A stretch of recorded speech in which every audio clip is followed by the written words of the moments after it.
select the elevation level and insert it on the levels or drawing models.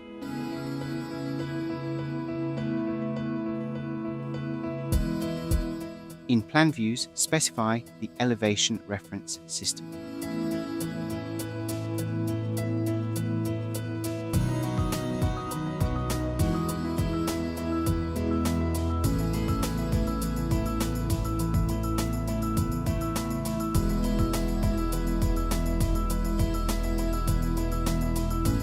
In sections and elevations, determine the elevation directly from the drawing.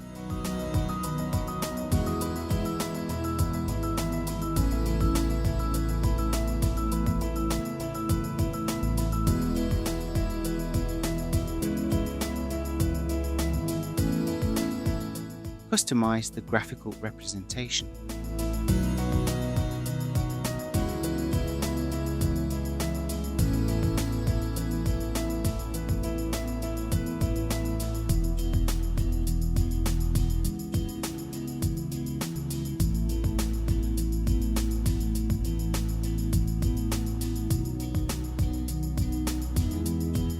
Display the elevation level based on the terrain origin.